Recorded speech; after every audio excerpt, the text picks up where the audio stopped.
Hands వచ్చేసి correct గా ఉండి నడుము వచ్చేసి కరెక్ట్ గా ఉండి ఈ చెస్ట్ కాడ పట్టేస్తుందనంటే మనం కుట్టి ఎలా వేసుకోవాలనేది చూపిస్తాను చూడండి. ఇదిగోండి, ఇప్పుడు చెస్ట్ కాడ పట్టేస్తుంది అన్నారు, అందుకని నేను మీకు చెప్తున్నాను. ఈ చెస్ట్ కాడకు వచ్చేసేసి ఇదిగోండి హ్యాండ్స్ కరెక్ట్ గా ఉంది కాబట్టి హ్యాండ్స్ కాడ నుంచి మనకి లూజ్ రావాలంటే, లేదు ఇది లూజ్గా ఉందనుకోండి, చెస్ట్ లూజ్గా ఉంటే ఇదిగోండి ఇది హ్యాండ్ నడుము కరెక్ట్గా ఉండి చెస్ట్ కాడ లూజ్గా ఉందనుకోండి, ఇదిగోండి చెస్ట్ కాడ ఇక్కడి నుంచి కరెక్ట్గా వేసేసుకొని ఇట్లా వేసేసుకోండి.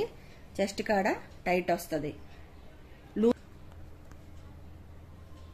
ఇదిగోండి లూజ్ కావాలంటే ఇక్కడి నుంచి హ్యాండ్స్ కరెక్ట్గా ఉండి నడుము కరెక్ట్గా ఉండి ఈ చెస్ట్ భాగం పట్టేస్తుంటే ఎలా చేసుకోవాలి, లేదు లూజ్గా ఉంటే ఎలా చేసుకోవాలి అనేది 2 టిప్పులు చెప్తాను చూడండి. హ్యాండ్స్ కాడ కరెక్ట్గా ఉండి నడుము కాడ కరెక్ట్గా ఉంటే చెస్ట్ భాగం పట్టేస్తుంది అని అనుకుంటే ఇదిగోండి ఇక్కడి నుంచేసి ఇక్కడ చంక భాగం ఉంది కదా, ఆ చంక భాగం కాడి నుంచి లూజ్ ఎలా చేసుకోవాలనేది నేను గీస్తున్నాను. ఈ కుట్లోకి కలిపేయండి. అప్పుడు ఇదనేది ఈ భాగం టైట్గా ఉన్న భాగము లూజ్ వస్తుంది. ఇదిగోండి ఇలా కుట్టాలి. కరెక్ట్గా హ్యాండ్ నడుము ఉన్నప్పుడు ఇలా కుట్టాలి. ఇది ఒక ఫస్ట్ టిప్ అండి.